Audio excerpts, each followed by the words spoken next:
Retour avec David Dukanovic qui nous fait le plaisir de poser devant notre caméra.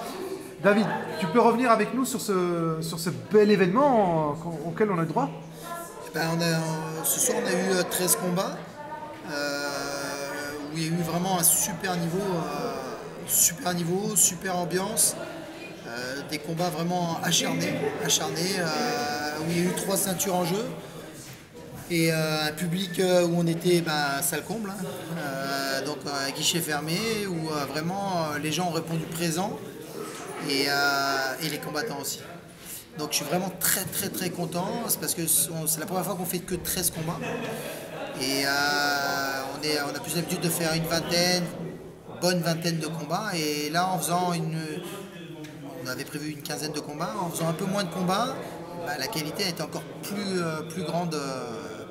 Et quand on met des ceintures en jeu, automatiquement les jeunes espoirs se surpassent. Et là, vous allez voir les vidéos, on a vu des combats, mais c'était magnifique. Des combats de rêve, hein?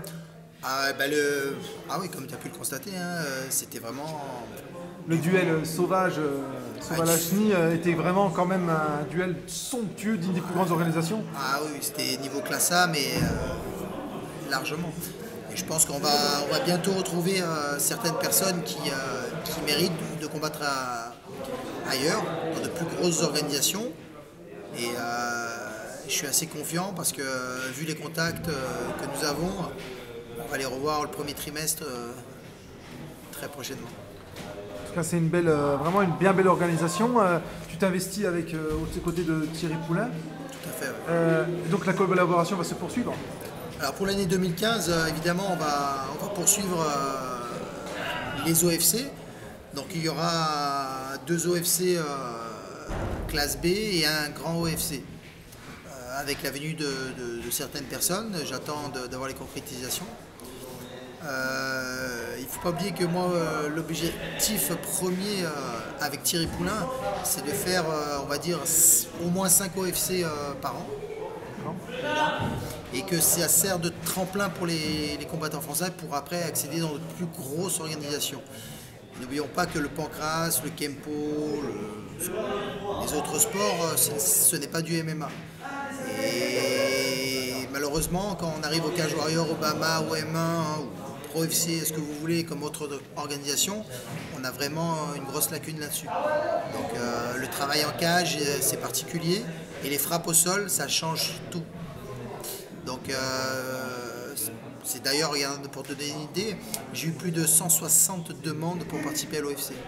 160 combattants. Donc après, c'est sûr que tu peux pas satisfaire tout le monde. J'essaie de faire au mieux. Et voilà. Donc ça marche vraiment super bien, et pour l'année 2015, ça va être encore mieux. En tout cas, la Belgique, je vois qu'elle devient le refuge un peu des combattants français. Tout à fait, on est très bien desservi au niveau avion, aéroport, train, voiture à côté de Paris, à 2 heures. Donc c'est sûr que voilà, et tu peux faire ton premier combat ou tes combats de MMA en cage, c'est une super expérience. Est-ce que tu as des projets vers chez toi, là-bas? Alors on m'a proposé d'organiser à côté de Marseille et sur Marseille, mais je te dis en toute honnêteté, en France, il y a... Si, pour se faire de l'argent en organisant avec des subventions, oui, mais ça ne m'intéresse pas. Parce que j'ai mon salaire, je travaille, j'ai pas besoin de faire tout ça. Moi, ce que je veux, c'est que les combattants français qui méritent, qui s'entraînent durement, puissent combattre en MMA et puissent accéder à de grosses organisations. Je tiens juste à souligner, tu vois, un mec comme Herman ou comme la Team Bush de Lyon, qui sont venus, qui font 8 heures, 9 heures de route, qui viennent et tout, ou Herman qui vient, qui a pas, tu vois, qu'on a hébergé, que c'est des guerriers, mais c'est des guerriers, tu vois, qui méritent vraiment. Parce qu'ils sont tout seuls, ils ont un coach, hein, mais là tu vois, il vient, il est tout seul et il donne tout ce qu'il a. Et comment tu veux pas respecter, comment tu peux, c'est impossible. Voilà. Donc ces jeunes-là, moi si je peux les aider, ben, je ferai tout pour les aider et ils le savent, hein, je leur ai dit. Et, que ce soit à l'OFC ou ailleurs. Hein. Et voilà. En tout cas, c'est des bien beaux projets. C'est des bien beaux projets. Je voudrais que tu reviennes avec nous un petit peu sur la performance des gars de ta team qui ont combattu ce soir. Ben, ouais, alors donc, je suis très très content parce que bah, ça s'est super bien passé. Le seul bémol, c'est que j'ai eu en 57 kilos, donc c'était pour une ceinture.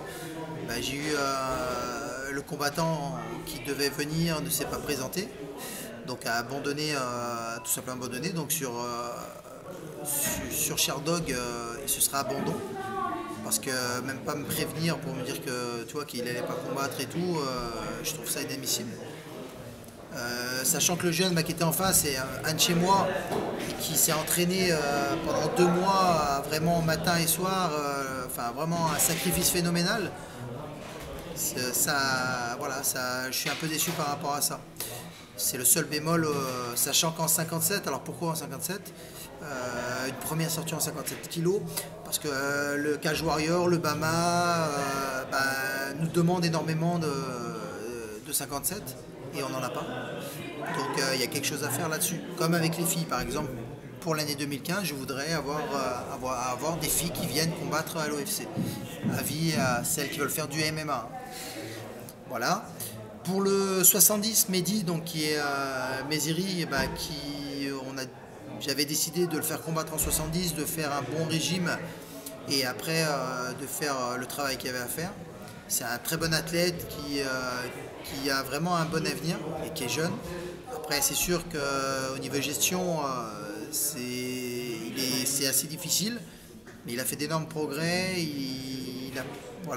Donc je suis vraiment très satisfait parce qu'il a tout écouté, il a fait tout ce qu'il fallait pour remporter cette ceinture. C'est 2 victoires par soumission, donc chapeau à lui, bravo.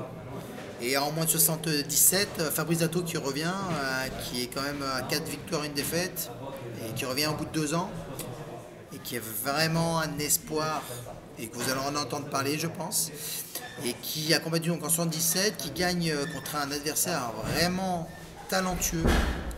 Et je pense que ce combattant, on va en entendre parler très rapidement. Tu peux rappeler son nom?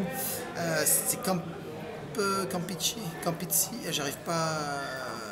C'est Campasso, je crois. Non. Non. On va retrouver ça. On va regarder ça parce qu'il faut lui rendre hommage parce que c'est vrai qu'il a fait vraiment Campizzi Alessandro. Tu vois, Campizzi. Campizzi Donc, de la team d'origine sicilienne. Dinardi, de la team Dinardi. Tout à fait. Et, vraiment un très bon athlète et je pense sincèrement qu'on va en entendre parler très rapidement parce que vu sa prestation, chapeau. Donc ça a été vraiment un très très bon combat, vous verrez sur les vidéos, vraiment super. Donc félicitations aux deux, hein, et Fabrice gagne, il va redescendre donc en 70 kg et on a des objectifs pour lui dans le futur qui je pense vont être pas mal. En tout cas, tu as des remerciements à passer? Je remercie déjà tous les combattants de nous faire confiance, tous les coachs qui nous font confiance, tous les gens qui participent bénévolement à l'OFC, Thierry Poulain évidemment, Mourad, notre arbitre, Ahmed, Korchi, et tous les gens qui viennent à l'OFC, qui nous aident, dont toi. Je te remercie. Non, c'est moi, c'est nous qui te remercions. Et voilà, je vous dis le fin janvier, ce sera la prochaine édition. De toute façon, je l'enverrai sur Facebook, parce que Facebook, c'est vrai que c'est pas mal. C'est un bon moyen. Hein. Très très bon moyen. Et on va après en faire 2 autres, un en avril et un en juin, fin juin. D'accord, le rendez-vous est pris. Voilà, je vous dirai les dates exactes, avec des ceintures en jeu, et nous verrons pour le gros UFC où est-ce qu'il y aura lieu, donc en Belgique, mais la salle, et faire venir des gens que je pense que tu aimes bien. Oh mon Dieu, j'en parle pas, mais... Donc si on arrive à que ça se goupille bien et que ça va faire un très très gros show. au niveau déjà combattant. Comme tu le sais, comme tu as pu le constater ce soir, hein, on n'a pas des noms que là ça, mais avec une belle carte, avec des combattants qu'on a vus. J'ai hâte que les vidéos circulent. Là, c'était vraiment du haut niveau. Et pourtant, classe B. Hein. Mais c'est pour vous dire que, voilà, que le niveau monte et c'est bien pour nous au niveau international. En tout cas, une bien belle carte ce soir qui nous a vraiment régalé, qui nous a même transporté quasiment aux portes de l'UFC avec ce main event de rêve entre Pierre Sauvage et Hasni Mohammadi. Je parle même pas des talents qu'il y a eu, c'est un florilège, un feu d'artifice. Donc une belle carte concoctée par tes soins ainsi que Thierry Poulain qu'on salue. Donc voilà, on espère très bientôt revenir ici. Ah bah oui, c'est sûr même. Je te remercie Fred pour tout ce que tu fais, déjà pour les combattants, tout ce que parce qu'on le voit de suite que tu es passionné et tu es le bienvenu et on te dit à la prochaine édition. Bah, ça me touche beaucoup en tout cas. Merci à toi. Merci à toi.